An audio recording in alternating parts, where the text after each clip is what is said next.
Here on Democracy Now!, democracynow.org, The War and Peace Report. I'm Amy Goodman. Amidst the news of the Nobel Peace Prize being awarded to the international campaign to abolish nuclear weapons, we turn to look at whether President Trump is trying to sabotage the Obama-brokered nuclear agreement with Iran and seek a war with Iran. According to the Washington Post, Trump's expected to announce next week the deal is not in the U.S. national interest and will move to decertify the deal. If this happens, Congress will decide whether or not to reinstate harsh economic sanctions against Iran, potentially tanking the landmark deal. The move comes despite the fact the Trump administration begrudgingly certified that Iran has complied with its obligations under the agreement earlier this year. Also, the International Atomic Energy Agency has said this, which closely monitors Iran's activities. Speaking to the UN General Assembly last month, President Trump slammed the Iran nuclear deal. The Iran deal was one of the worst and most one-sided transactions the United States has ever entered into. Frankly, that deal is an embarrassment to the United States, and I don't think you've heard the last of it, believe me. It is time for the entire world to join us in demanding that Iran's government end its pursuit of death and destruction. It is time for the regime to free all Americans and citizens of other nations that they have unjustly detained. And above all, Iran's government must stop supporting terrorists, begin serving its own people, and respect the sovereign rights of its neighbors. Meanwhile, on Thursday night, Trump issued a cryptic threat during a meeting with military leaders, saying this is the calm before the storm. You guys know what this represents?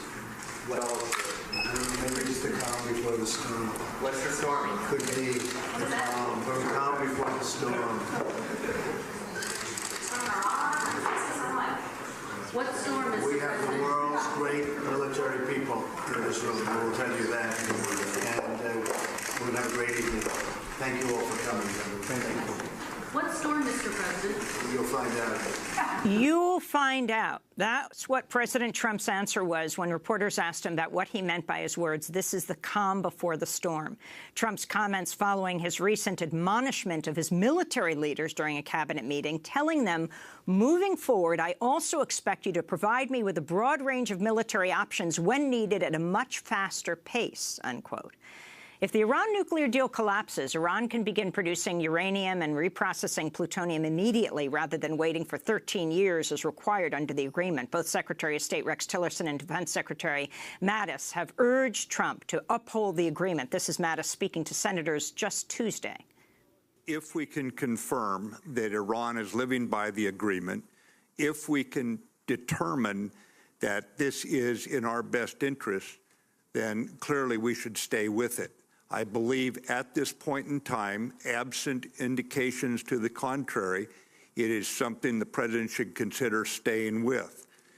The New York Times reports the Trump administration plans to take a broader hardline stance toward Iran, including cracking down on the country's ballistic missile program and its alleged involvement in Syria, Yemen, and elsewhere in the Middle East. For more, we go to Tehran, Iran, where we're joined by Democracy Now! Video stream by Reza Saya, a freelance journalist who covered Iran for CNN International for over 7 years. After his coverage of the 2009 anti-government protests, Iranian authorities denied him permission to work there for 2 years. Saya later returned to Tehran to report on the ongoing nuclear talks, the 2013 presidential elections, the signing of the interim nuclear deal, and most recently, the 2017 Iranian presidential elections. Welcome to Democracy Now! Let's start off just by asking your response to this news that President Trump will decertify the Iran nuclear deal next week. How have people responded in Iran? Amy, first off, let's pass along some new information. I just spoke an hour ago by phone to Bahram Hosseini, the spokesperson for the Foreign Ministry. He's aware of the report by the Washington Post last night. He said he's going to reserve comment until the Trump administration makes an official announcement. As far as this news goes, I think a lot of people were curious what Mr. Trump was going to decide next week. I think a lot of people were eager to hear what he was going to decide. They weren't sure. Obviously, throughout his campaign for the presidency, he was speaking out against this deal, calling it the worst deal ever, an embarrassment. That kind of rhetoric continued through the early months of his presidency.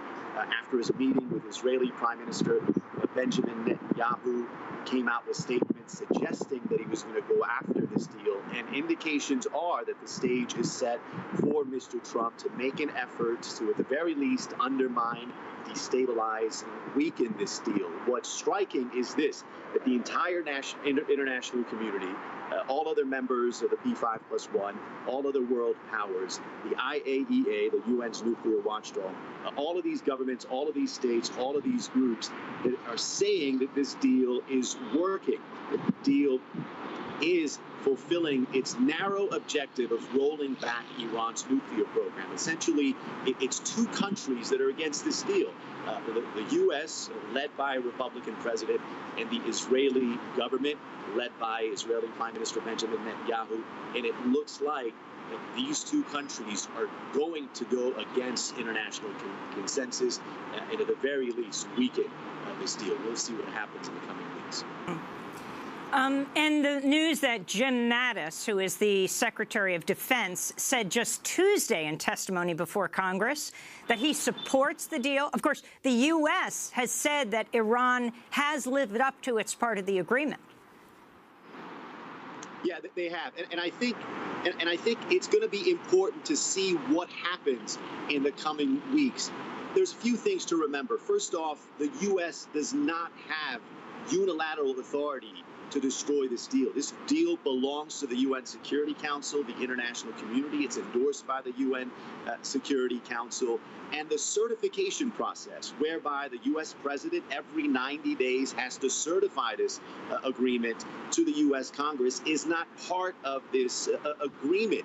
Iran views this as an internal matter with the U.S. So Iran may not see this as a violation, may not see decertification as a violation, and therefore may not take drastic measures to respond, which could include restarting their nuclear program. So I think in the coming days and weeks, the key is what the announcement is going to be. Is there a strategy behind it? And in the 60 days where Congress has to decide whether to reimpose unilateral nuclear-related sanctions, will they do that? Because if they do indeed do that, then it's very likely Iran will see this as a violation, and that could escalate things. And finally, what would renewed sanctions mean against Iran for the people, for the economy? I think it would mean a loss of the glimmer of hope that they had back in 2015 when this was signed.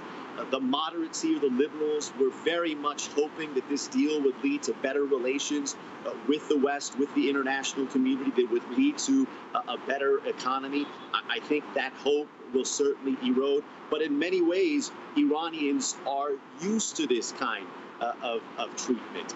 In many ways, they haven't seen any tangible benefits from this deal because the economy hasn't improved. And if this indeed unfolds in a way where tensions escalate and the deal is undermined, I think they'll see this as more evidence that the intention of the U.S. government is to isolate, economically isolate, and politically isolate a country like Iran that doesn't serve the U.S. interest, that's not a client state like other countries in the region, Saudi Arabia, Israel to name two. Reza Sayah, I want to thank you for being with us, freelance journalist based in Tehran, Iran, speaking to us there, covered Iran for CNN International for over 7 years, was denied permission to work in Iran for 2 years.